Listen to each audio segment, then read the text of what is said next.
Assalamualaikum warahmatullahi wabarakatuh. Alhamdulillahi rabbil alamin. Alhamdulillahilladzi arsala rasulahu bil huda wa dinil haq liyudhhirahu 'alad dini kullih wa kafa billahi syahida.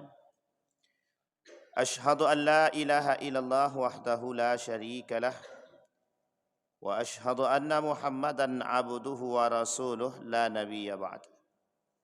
Allahumma salli wa sallim wa barik ala hadzal nabiyil karim. Allahumma salli ala Muhammad wa ala ali Muhammad fil alamin innaka Hamidum Majid. Ya ayyuhan nasu ittaqu rabbakumul ladzi khalaqakum min nafsin wahidah wa khalaqa minha zawjaha wa batha minhuma rijalan katsiran wa nisaa'a. Wattaqullaha alladzi tasaaluna bihi wal arham innallaha kana 'alaikum raqiba. Wa qala Allah ta'ala ya bani Adam khudhu zinatakum 'inda kulli masjidin wa kulu washrabu wa la tusrifu innahu la yuhibbul musrifin. Wa qala Allah ta'ala kulu min thamarihi idza asmara wa atu haqqahu yawma hasadihi wa la tusrifu innahu la yuhibbul musrifin. Alhamdulillahirabbil alamin.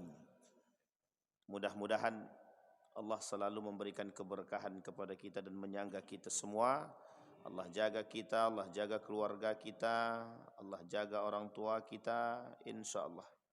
Kita yang masih hidup, anak-anak yang selalu berbakti kepada orang tua, kita yang selalu bisa istiqamah dalam kebaikan dan ketaatan di tengah arus globalisasi yang begitu keras. InsyaAllah dengan selalu berpegang teguh dengan kalimat La ilaha illallah, Allah matikan kita dalam keadaan husnul khatimah. Bapak Ibu sekalian yang berbahagia, selalu kita membasahkan lisan kita untuk tetap memberikan salawat kepada Nabi, biar kelak kita mati dalam keadaan lisan bersalawat. Sekarang ni banyak orang yang mati nampaknya mendadak aja. Ada yang sedang ceramah mati dia. Ada yang sedang rekam mati dia. Jadi sekarang ni ia meninggal. Meninggal dan mati itu sebenarnya sama aja sebenarnya. Iya, karena dalam Al-Quran itu kalimat yang dipakai mati, bukan meninggal. Tapi mati itu untuk binatang, Ustaz. La ilaha illallah. Kalau dalam ilmu mantik kita memang binatang memang. Manusia itu disebut dalam ilmu mantik itu hayawanun nautik, binatang yang berbicara. Jadi kita ini binatang juga kata dia. Makanya kata Darwinisme itu, kita ini berasal dari, bukan kita, dia itu berasal dari monyet itu. Makanya Harun Yahya sangat mengcounter pemikiran Darwin itu. Di dalam Al-Quran itu kalimat yang digunakan dua. Al-mutawaffa. Mutawaffa itu kalimat akhirnya wafat. Tapi kalimat kedua dipakai dalam Al-Quran itu matin. Jadi mati itu memang kalimatnya mati memang. Jadi matinya bahasa Indonesia itu diambil dari bahasa Arab. Matin dalam bahasa Arab.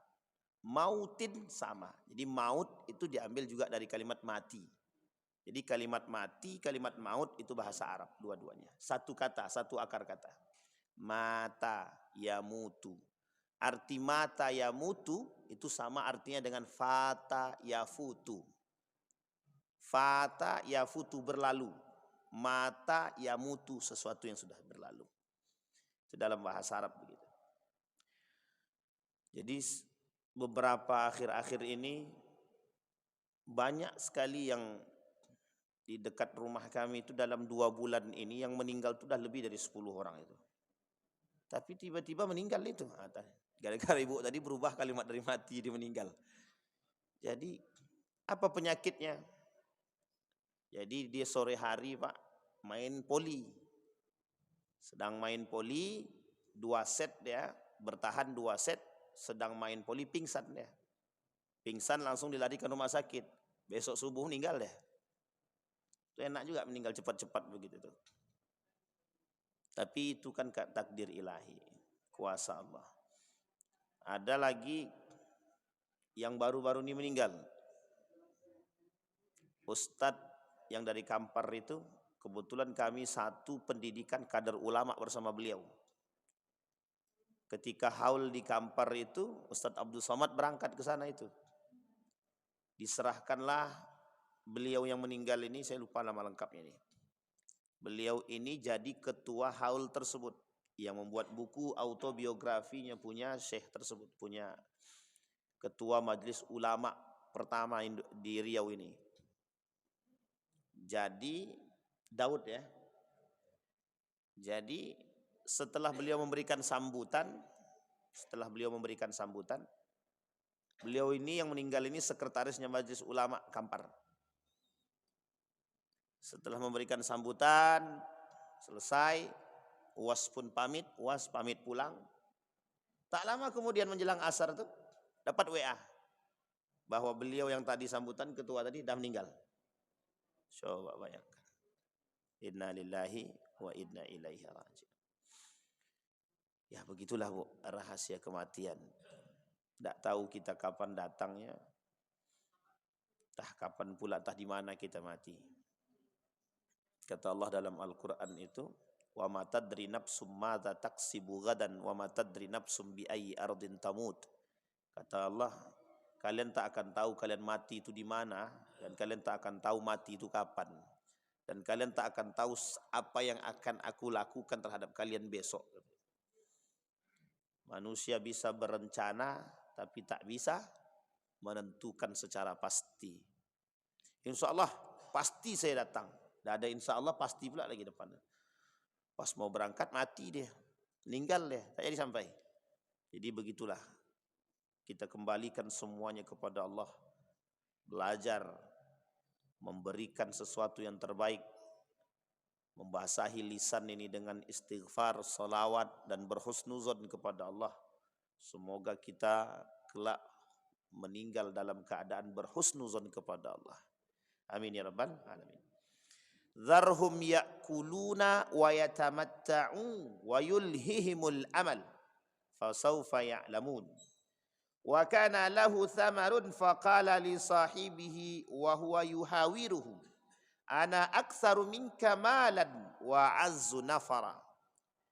Subuh hari ini kita mengkaji satu sikap karakter yang terjadi di tengah umat manusia hari ini. Namanya hedonisme. Apa namanya Bapak Ibu?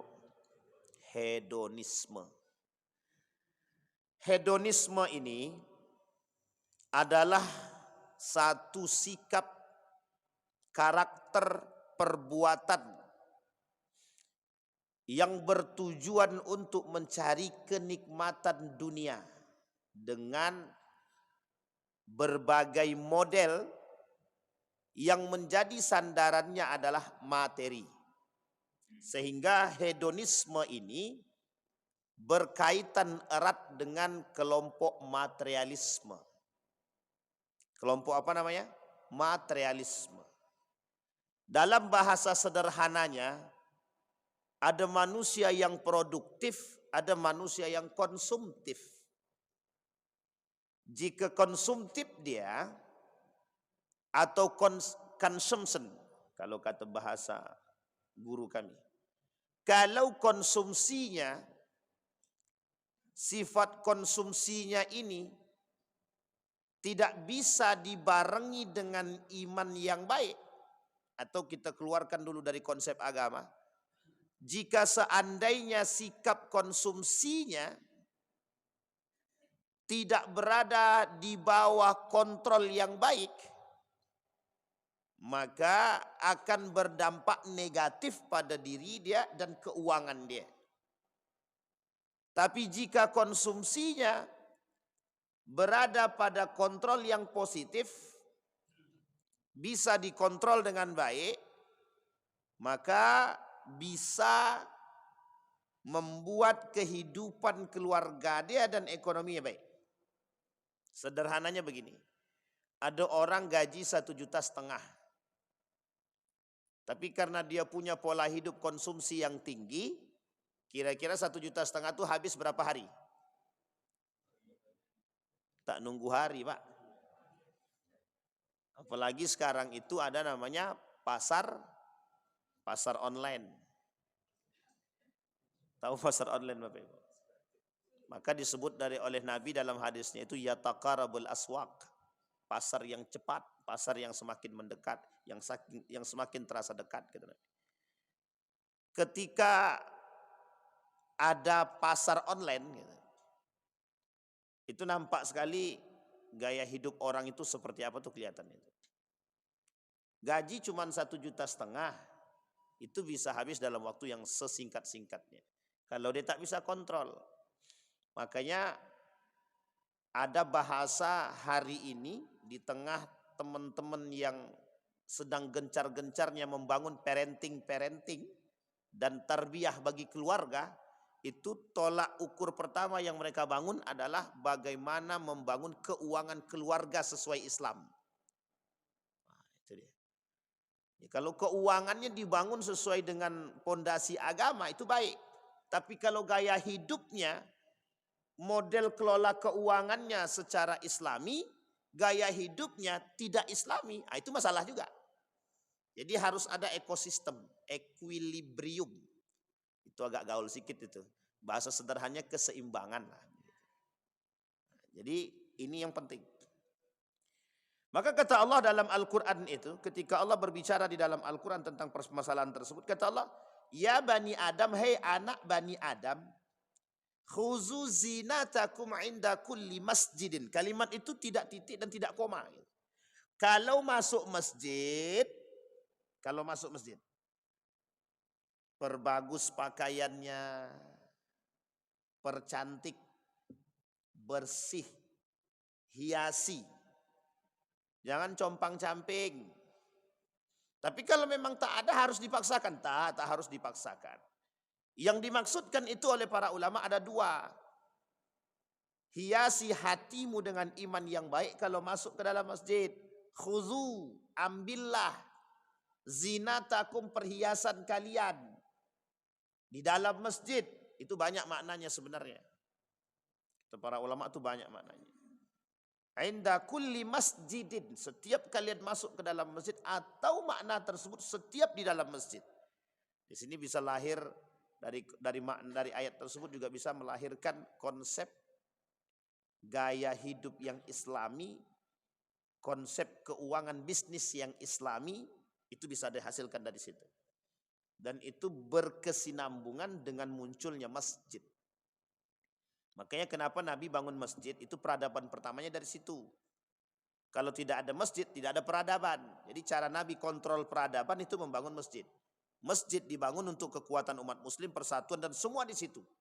Sehingga yang rusak-rusak itu nampak. Nampak di dalam itu.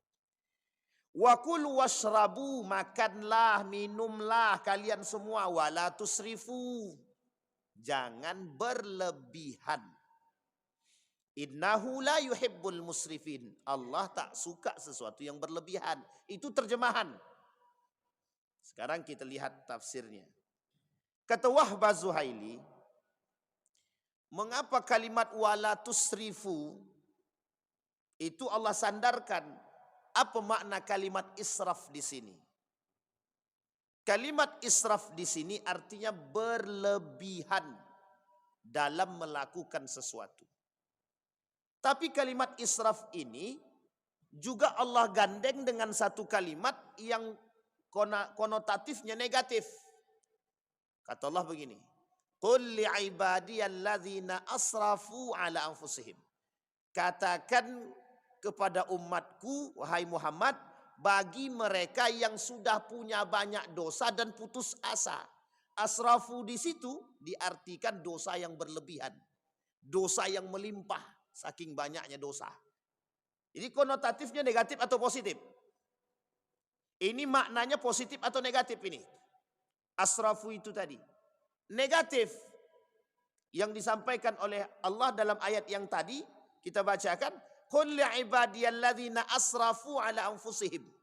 Katakan kepada mereka yang punya banyak dosa yang melimpah, dah putus asa dia dengan diri dia, dengan dosa dia. Berarti yang disebut di situ yang melampaui batas itu apa? Dosa dia. Maka dimaknai negatif. Maka Allah pakai kalimatnya asrafu, sama di sini juga. Wala tusrifu. Jangan kalian berlebihan dalam urusan makanan. Jangan kalian berlebihan dalam urusan minuman.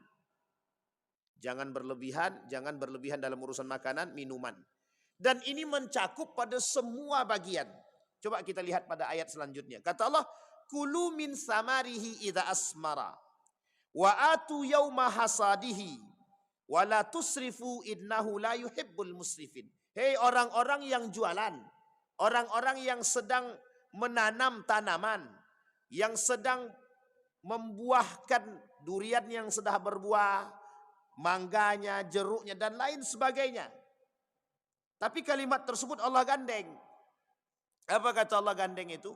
Kalian yang punya banyak buah-buahan, tanam-tanaman, yang punya banyak bisnis, yang punya banyak apapun, hati-hati loh kata Allah.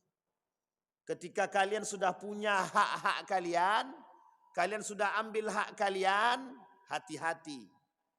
Kalau sudah dapat hak kalian, masih ada lebih, itu mesti bukan punya kalian. Itu yang Allah ingin sampaikan. Misal, hak kita 200.000, ada lebih 100 itu mesti bukan punya kita. Jadi kalau kita ambil, itu mesti tak halal.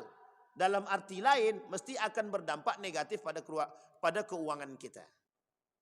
Contohnya, Bapak Ibu berbisnis, keuntungannya besar, jual karpet sebulan 1,8 miliar. Kata Allah, wa atu haqqahu, keluarkan haknya orang lain dari hak 1,8 miliar yang Anda dapat. Coba lihat gandengannya. Yauma hasadihi, pada saat tadi kalian sudah mengeluarkan atau mendapatkan keuntungan yang besar. Atau bau besar ataupun tak besar. Wa fi amwalihim haqqun lis-sa'ili wal mahrum. Dalam haknya, dalam harta kita, harta mereka, ada haknya orang-orang yang berhak menerima. Makanya kalimat Allah kata, wa atu haqqahu. Nanti kalau sudah panen, hasil panen itu bagi ya kepada orang yang berhak menerima ya. Itu bahasanya. Kalimat itu digandeng oleh Allah. Wala tusrifu, kata Allah. Jangan kalian ikuti hawa nafsu. Sudah banyak dapat, masih juga kurang. 1. Sudah banyak dapat tapi tak mau berbagi. 2. Sudah banyak dapat tapi tak bersyukur. 3. Sudah banyak dapat tapi boros. 4. Sudah banyak dapat tapi dibeli semua sesuai dengan hawa nafsu dia. Sampai sini bisa dipahami. Sekarang kita tanya balik. Itu betul lah fakta atau fakta? Nah, iya. Realita atau fakta? Sama aja dua-duanya. Jadi itu yang dimaksud oleh Allah dalam Al-Quran. Jadi kata para ulama, hedonisme ini, karakter hedonisme ini, itu lebih tepatnya merujuk kepada gaya hidup. Ada orang gaya hidupnya selangit, gajinya cuma 500. Tapi gaya hidupnya selangit, itu kira-kira kontradiktif atau sejalan gitu. Apa yang mau dibeli dari 500.000 tuh? Kalau gaji cuma 500.000 tuh beli beras aja selesai tuh. Beli beras, beli telur, beli minyak goreng, habis selesai, cukup lah tuh. Nah, kalau mau beli tas branded yang harganya 5 juta kok bisa? Nggak bisa. Sekarang bisa Pak Ustadz. Dengan modal DP 100.000 bisa pakai Shopee Pay Later. Paham sampai sini Bapak Ibu? Sehingga orang miskin, orang tak bukan miskin ya, orang tidak mampu bisa dia beli mobil dengan gaji bulanannya 1,5 juta. Bisa dia beli mobil. Ada orang gaji 5 juta, jangankan mobil, sepeda motor aja minjem. Sampai sini bisa dipahami maksud kalimat ini? Bisa ya Bapak Ibu ya? Jadi Bapak Ibu, ada orang gaji 500.000 merasa cukup, ada orang gaji 50 juta sebulan tak cukup-cukup. Bisa dibandingkan dengan permisalan pertama dengan kedua. Ada orang gaji 500.000 tapi bisa beli mobil. Ada orang gaji 5 juta beli motor pun susah. Nah, ini permisalan pertama. Ada orang gaji 500.000 merasa dengan kecukupan yang tinggi, selalu terasa tercukupi. Ada orang gaji 50 juta tapi tak pernah rasa cukup. Dua permisalan ini bisa diambil ibrahnya, tahu Bapak Ibu ya. Nanti kita coba pretel itu. Dalam permisalan ini, pada permisalan pertama ada orang yang gajinya 500.000 tapi dia bisa beli mobil. Kok bisa? Sekarang apa yang tak bisa dilakukan? Cukup dengan KTP bisa pinjaman online. Cukup dengan KTP saja atau sekarang tanpa KTP. Cukup foto saja bisa dapat pinjaman sekian ratus juta dan bisa beli mobil. Bisa beli ini, bisa beli itu.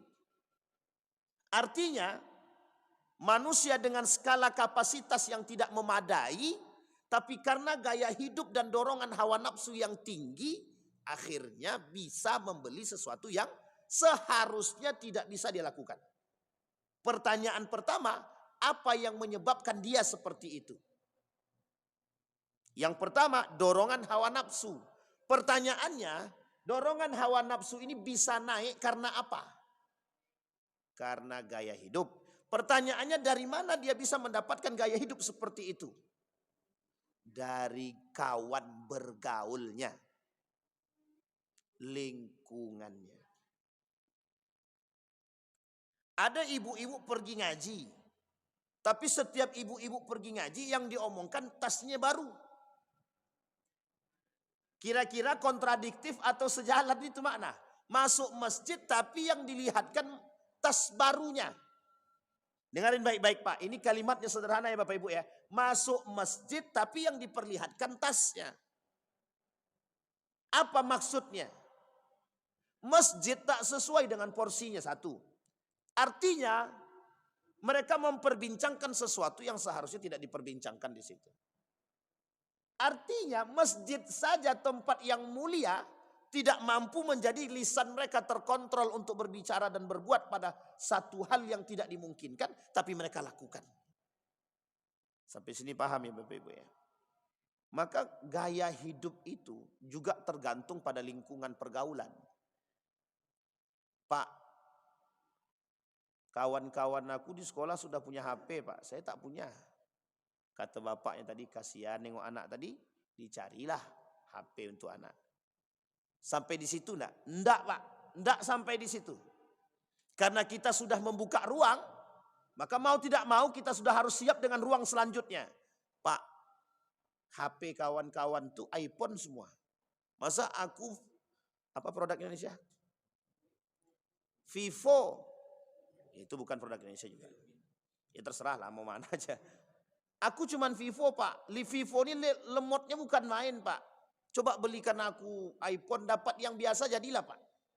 Oke, kata orang tuanya, kasihan nengok anaknya tadi, gantilah. Jual Vivo tadi, dapatlah, dibelikanlah iPhone 8. Yang lain pakai iPhone 13. Datang lagi sama bapak, Pak, masa hari gini masih iPhone 6 Pak, iPhone 7, iPhone 8 Pak. Udah tak main. Dan ini bentar lagi WhatsApp tak bisa lagi masuk di sini Pak. Nanti Bapak susah ngubungin saya. Dan tak ada lagi WhatsApp di sini nanti nih Pak. Kata Bapak tadi, sayang anak tadi, iyalah.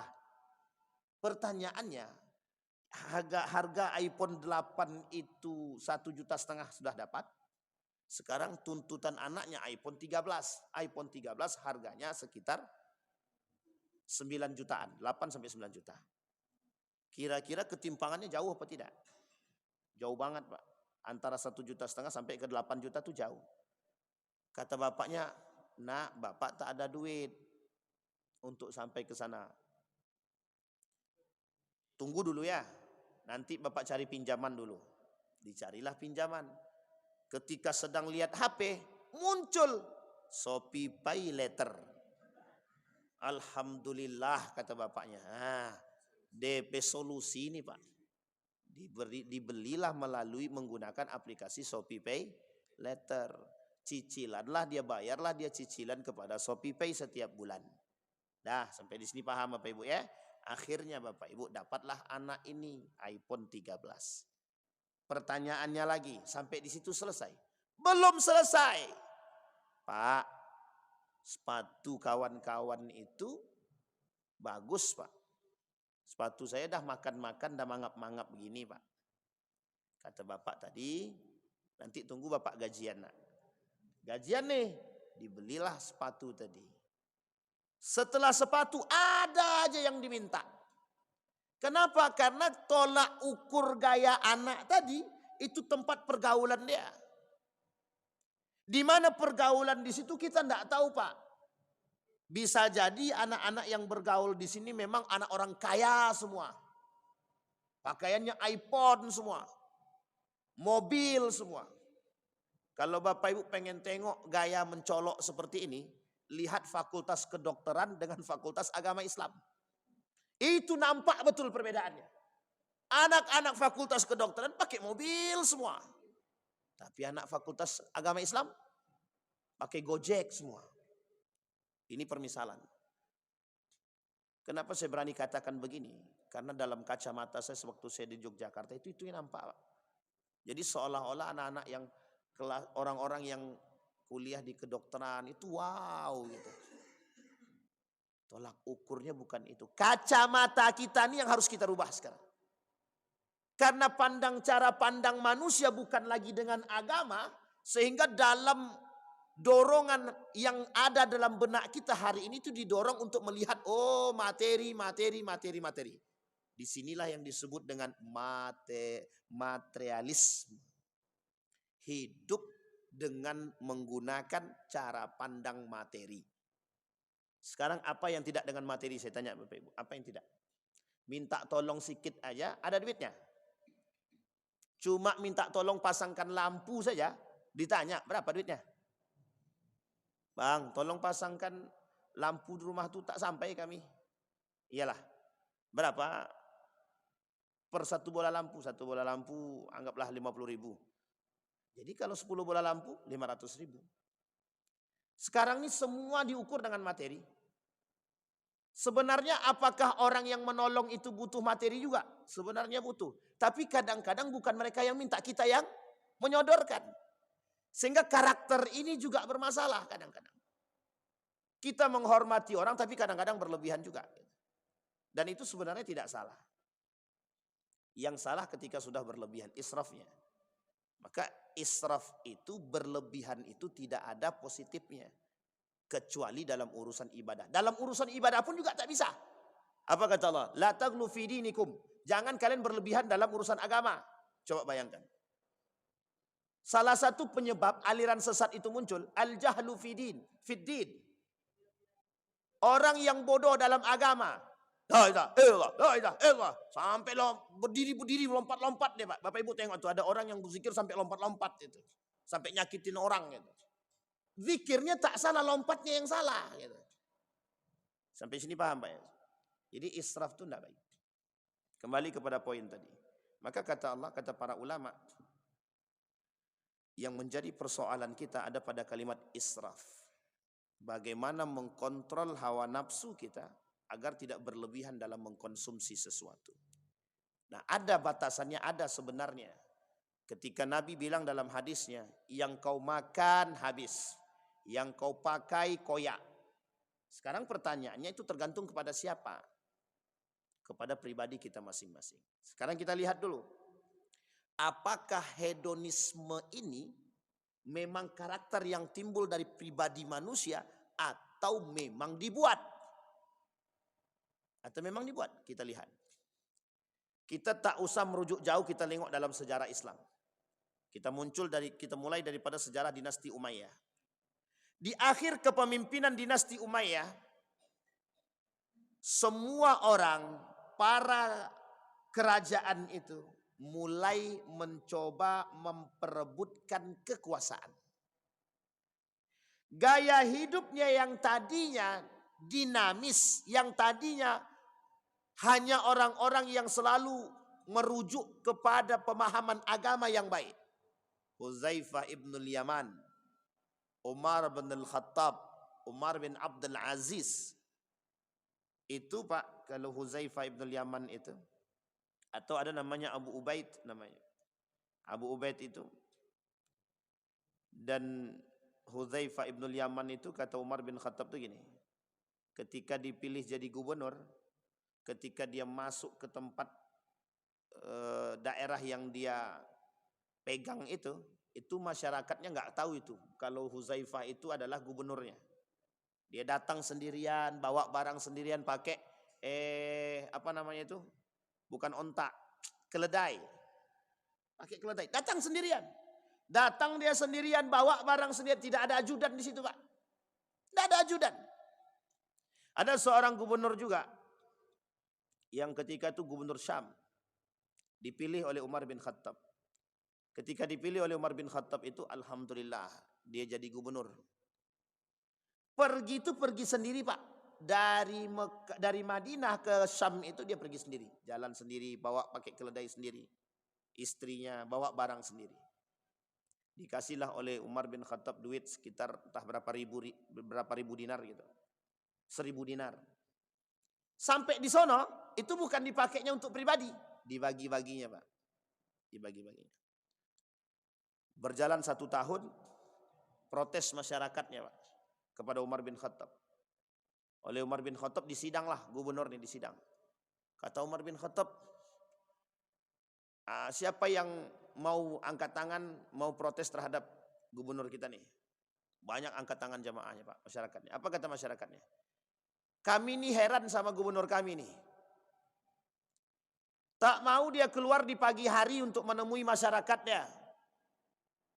Kata gubernurnya, aku tak punya pembantu. Setiap pagi aku memasak roti untuk anak dan istriku. Jawaban pertama, Pak. Kemudian ditanya lagi, maaf Khalifah, katanya.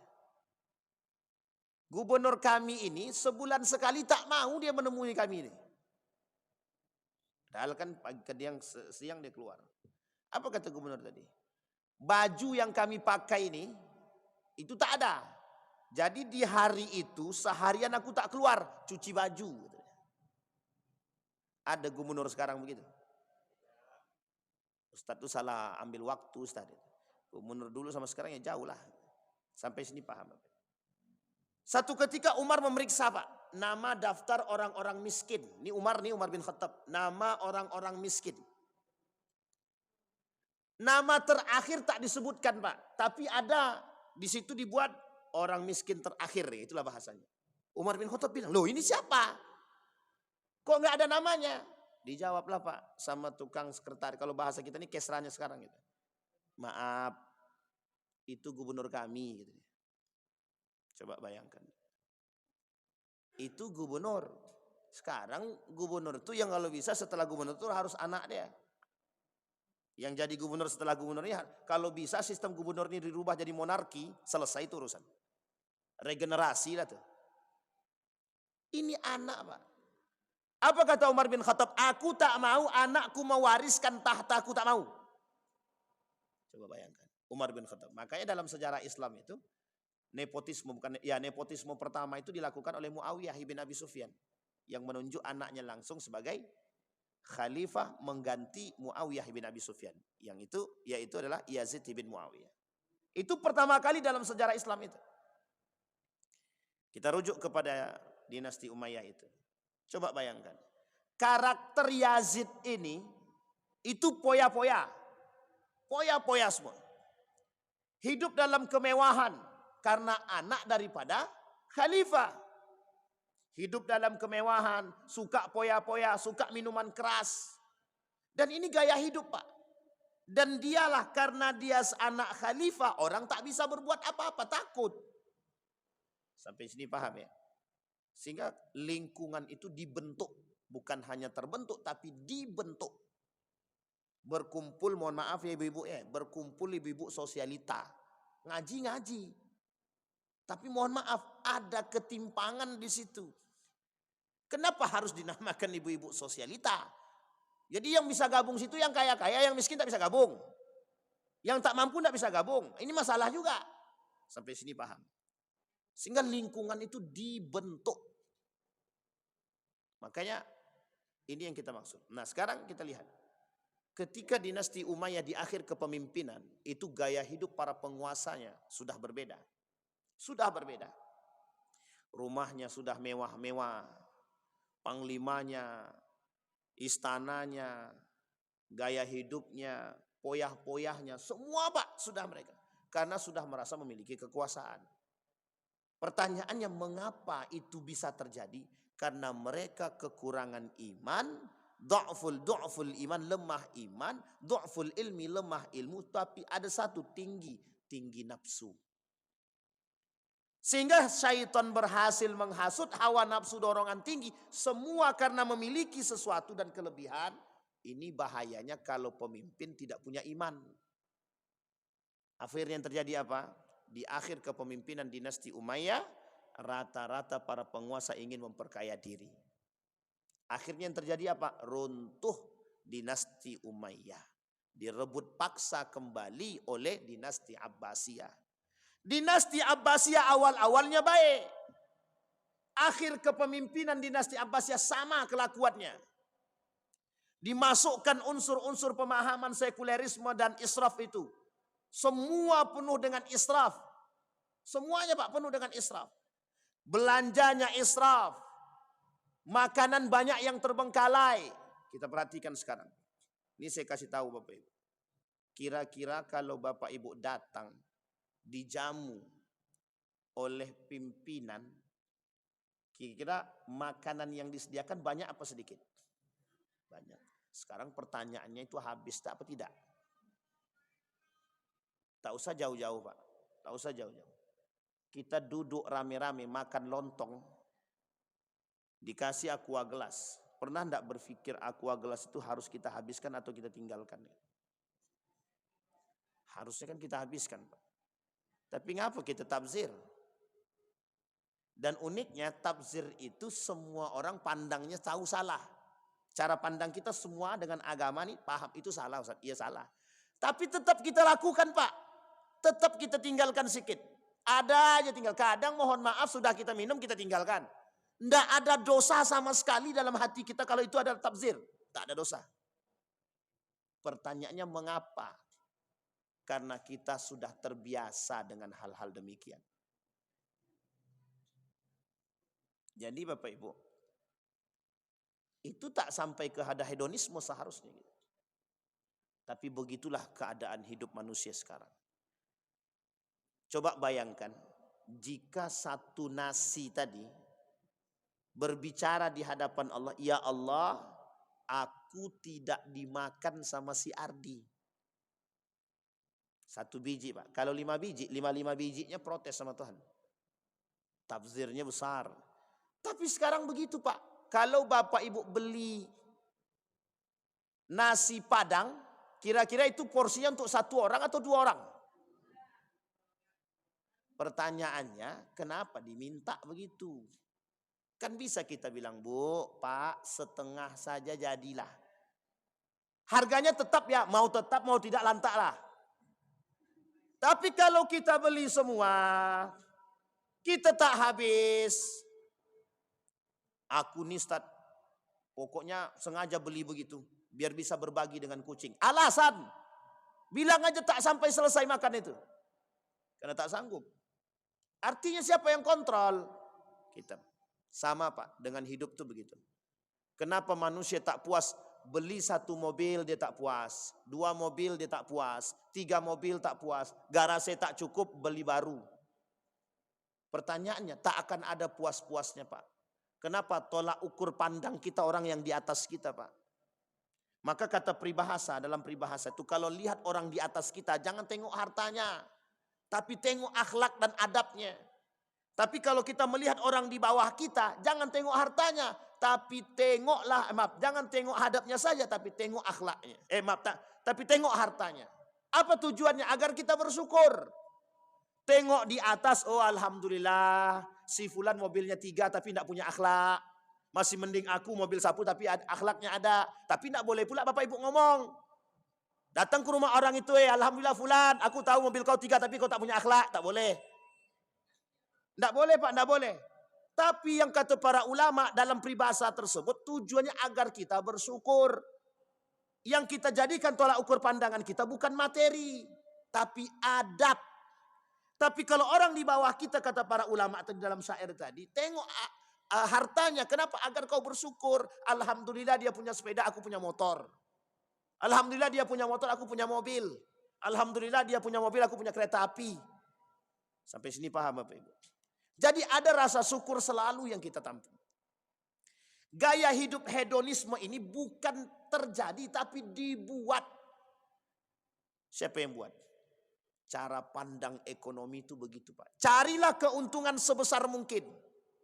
Satu. Yang kedua, carilah kebahagiaan sesuka hatimu. Sehingga mohon maaf Pak, orang yang punya duit dia bisa beli apapun yang dia mau. Saya ceritakan Bapak Ibu. Seorang bapak-bapak pakaiannya biasa saja. Sangat tidak nampak kalau dia orang kaya. Pendapatan per bulannya 1,8 miliar bersih. Dia tukang jual karpet. Penjual karpet pendapatan bersihnya 1,8 miliar per bulan. Bapak Ibu tahu dia ke masjid pakai apa? Sendal jepit. Jalan kaki, pakai baju, itulah baju-bajunya satu-satunya yang selalu saya tengok setiap dia datang. Dan tidak ada rapi-rapinya pakai kain sarung. Dalam benak saya ini orang tak bisa pakai kain sarung atau tidak, itu saya, dalam benak saya. Tapi dah tua. Mau dicaci tak enak dia udah tua kan? Tak mungkin. Mau kita ajarkan takut dia malu. Dah, tenang Bu. Jadi Bapak Ibu, apa yang saya tanya sama beliau? Saya cari tahu nih beliau ini siapa. Kalau memang dia tak mampu, kita akan cari bantuan untuk dia. Coba bayangkan sampai sebegitunya saya susun dengan dia. Akhirnya Pak saya cari tahu dengan orang sekitar. Apa kata orang sekitar? Wah Pak Ustadz itu orang memang begitu dia. Kalau Pak Ustadz sampai ke rumahnya, tanyalah sama orang-orang itu. Datanglah ke kantor dia. Datang Pak, kita cari tahu Pak. Apa yang tak bisa dia beli? Tak ada satupun yang tak bisa dia beli Pak. Tak ada satupun. Kemana duit dia? Duitnya dipergunakan untuk panti asuhan. Dan orang-orang seperti ini tuh sekarang mulai langka. Kenapa kita katakan mulai? Menurut kita hari ini, orang seperti ini wow apa tidak? Hari ini. Wow atau tidak? Orang kaya pakaian biasa. Wow apa tidak? Kenapa kita anggap wow? Karena kita pandang orang kaya itu harus pakaiannya mewah. Bawaannya mobilnya harus Alphard atau apalah terserah gitu. Tapi tak begitu Pak. Dulu orang kaya banyak. Utsman kaya, Abdurrahman bin Auf kaya, Abu Bakar kaya. Tapi mereka tak punya kehidupan. Jadi kalau orang kaya pada masa itu dengan berpakaian sederhana biasa. Kenapa orang kaya hari ini berpakaian biasa kok wow? Karena saking langkanya manusia seperti itu. Artinya apa? Banyak orang kaya yang sadar akhirnya mereka merendahkan. Bukan merendahkan diri. Tapi mereka dengan harta kekayaannya mereka sadar itu cuma titipan.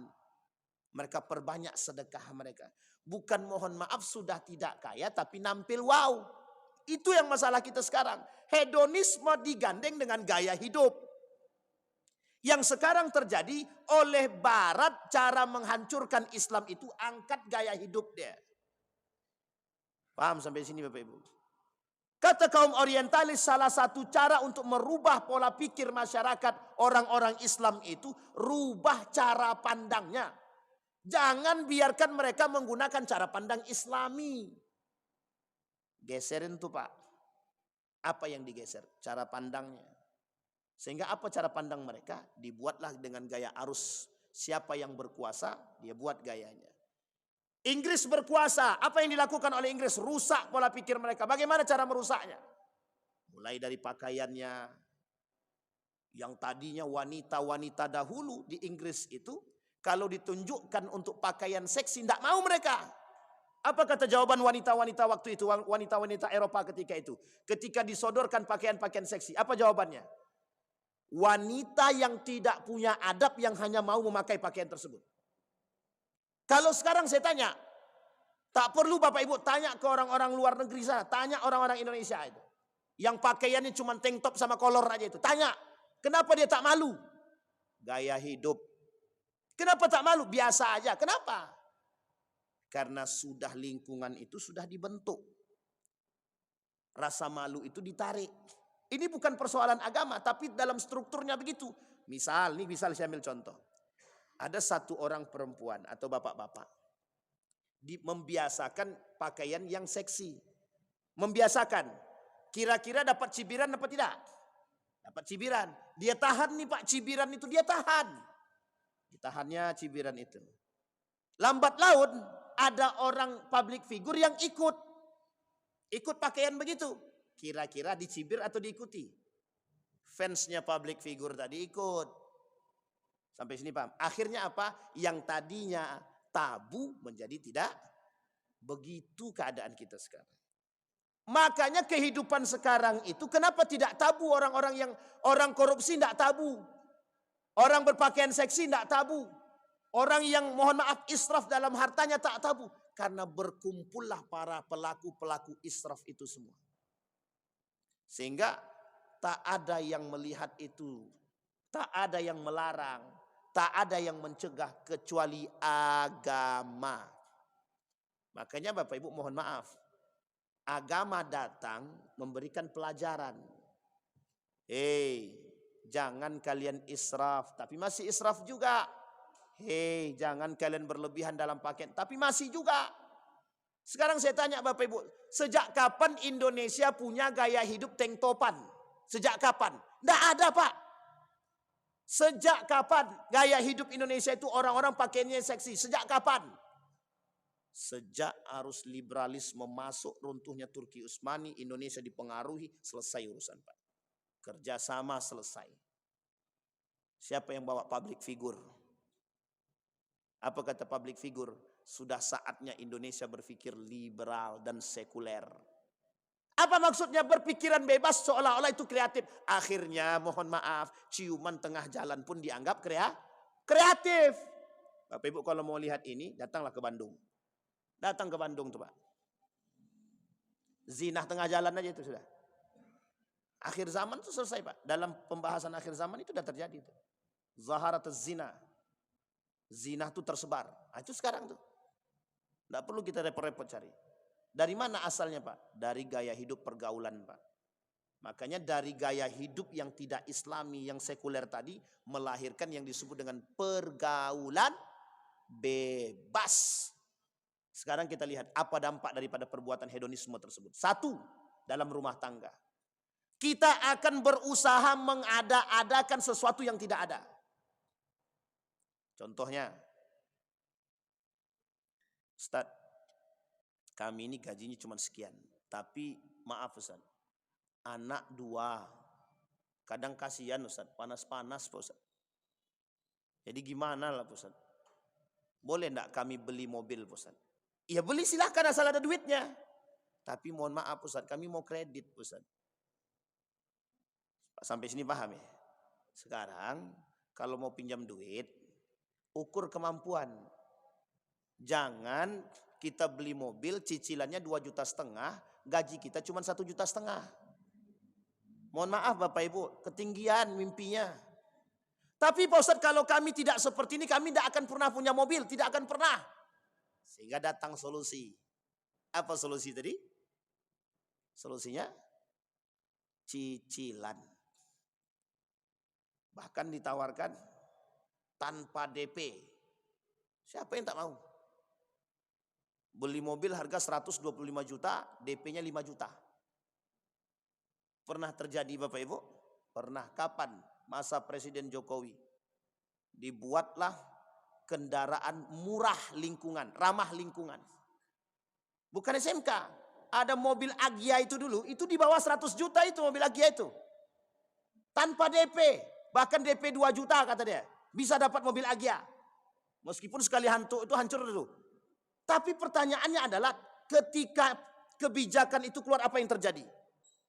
Berbondong-bondong orang membeli mobil, Pak. Coba bayangkan. Artinya kebijakan mempengaruhi terhadap proses gaya hidup. Sampai di sini paham Bapak Ibu? Sekarang kita lihat bagaimana cara Islam menanggulangi atau menyikapi perbuatan tersebut. Yang pertama, kita harus menjauh dari sikap israf berlebihan. Baik dalam urusan makanan maupun dalam urusan pakaian, minuman dan lain sebagainya. Yang kedua, selalu merasa bersyukur. Bagaimana caranya? Tengok orang di bawah kita. Jangan tengok di atas. Kalau tengok di atas selesai, Pak. Bang, tetangga kita gubernur, Bang. Kapan Abang jadi menteri? Sampai sini paham Bapak Ibu ya. Ini harus difikirkan sebaik-baik, Pak. Dan tanamkan kepada anak itu jangan pernah ada punya rasa ketidakpuasan. Warda bima qasamallah takun aghnan nas, yang paling kaya itu yang begitu. Orang yang ridho dengan apa yang Allah berikan. Kata anaknya, Pak, panas Pak, belilah AC Pak, padahal kipas angin ada. Kata bapaknya, ntar nak kalau bapak gajian bapak beli AC. Harusnya bukan begitu. Nah, orang di luar sana jangankan kipas angin, kipas tangan aja tak punya. Tapi kita kan tak begitu kepada anak. Kasihan Ustaz anak, kasihan. Kepanasan dia. Jadi gara-gara kepanasan tadi kita rela menghinakan diri kita dengan membeli, dengan meminjam uang. Sampai sini paham Bapak Ibu? Kita Islam belajar untuk qanaah terhadap apa yang Allah berikan. Itu susah Pak. Apalagi zaman sekarang nih, susahnya bukan main. Kenapa? Tuntutan seolah-olah manusia hari ini dengan keikhlasan yang tinggi, manusia yang puas dengan apa yang dia itu menjadi manusia yang aneh sekarang. Kenapa anehnya? Banyaknya manusia yang tak pernah merasa puas dengan apa yang mereka miliki. Kita ambil contoh. Sudah punya tanah masih mau kapling laut.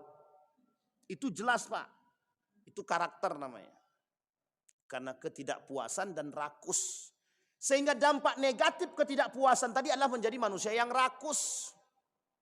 Semua. Kita ambil contoh. Kata Allah jangan israf dalam makanan. Ini sederhana saja. Jangan israf dalam makanan. Berarti ukur kemampuan makan kita Pak. Kalau cuma mampu setengah piring jangan ambil satu bukit. Sampai sini paham Bapak Ibu? Karena lauknya enak. Semua dia suka. Duit punya. Minumannya jus jambu, jus jeruk. Semua jus dipesannya Pak. Yang diminum cuma satu. Selesai itu. Bang. Tolong dibungkus Bang. Dibungkus Pak. Mohon maaf dibungkus. Setelah dibungkus bawa pulang. Dibawa pulang ternyata kenyang ketiduran. Besok pagi basi. Kira-kira ngapain tuh? Remeh-temeh tapi begitulah kelakuan manusia hari ini. Makanya mohon maaf Pak, kalau Bapak Ibu, ini laporan yang saya terima waktu di Jawa itu. Kata kawan saya, Wan, kami pernah melakukan penelitian tentang sampah. Banyak loh makanan-makanan yang tersisa itu. Banyak sangat. Kenapa umat muslim tak perhatian pada hal yang sederhana ini? Karena satu saja Pak, menganggap remeh hal-hal seperti ini. Karena tak pernah bisa mau anak makan karena sudah kenyang. Udah anak tak usah habiskan lagi, biar jelas udah kenyang kok, udah kenyang. Akhirnya sisa Pak. Mending kalau orang tuanya mau makan sisa anaknya Pak. Akhirnya apa? Dimasukkan, dibuang.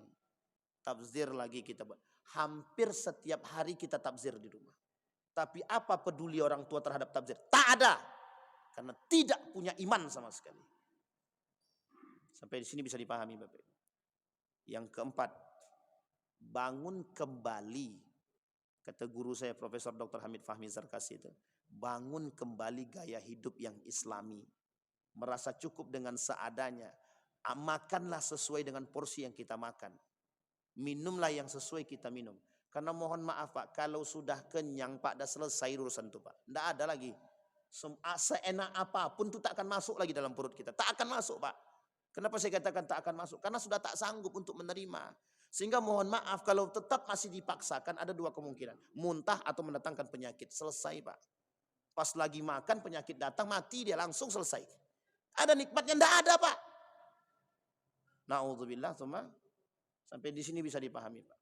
Jadi dampak daripada hedonisme itu besar, Pak. Sehingga mohon maaf hari ini gaya hidup yang dipertontonkan di dunia itu sehingga muncullah yang disebut dengan sultan.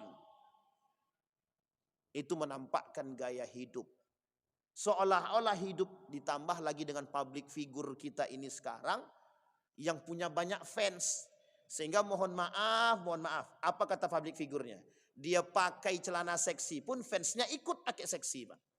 Sehingga ketika mereka berpakaian, yang seksi-seksi tadi kita katakan, itu melanggar syariat. Terserah, urusan syariat urusan gua, urusan agama urusan gua, bukan urusan lo. Urus agamamu sendiri dan aku urus agamaku sendiri. Nasihati dirimu sendiri dan aku nasihati diriku sendiri. Itu yang terjadi sekarang. Mengapa kita susah menasihati anak? Nak, jangan pakai celana jin juga, nak. Jangan pakai celana jin. Jangan pakai celana pendek, Pak. Bapak ini tak gaul. Kita cuma diomongkan begitu. Setelah anak bilang begitu, kita diam aja, Pak. Tidak ada apa-apanya. Yang kelima. Apa kata guru saya yang kelima? Jadikan Al-Quran sebagai pedoman kehidupan. Kembalikan Al-Quran. Reinterpretasi terhadap Al-Quran dalam kehidupan. Kembalikan makna Al-Quran itu di dalam kehidupan kita. Jangan hanya sekedar dibaca tapi tak diamalkan. Sama halnya dengan apa yang kita sampaikan pagi ini. Bapak Ibu sudah mengerti bagaimana konsep hedonisme dan materialisme itu. Tanamkan dalam rumah kita. Kalau ada anak tabzir, sampaikan. Kalau ada anak yang mau membeli barang sementara dia sudah punya barang tersebut dan barang itu belum rusak, kenapa harus kita belikan juga? Termasuk dalam urusan pakaiannya. Kontrol hawa nafsu kita sendiri terhadap anak. Kontrol hawa nafsu anak terhadap barang-barang belanjaan dia. Sehingga kita tidak menjadi manusia atau keluarga yang menjunjung tinggi materialisme dan hedonisme. Dampak negatifnya besar.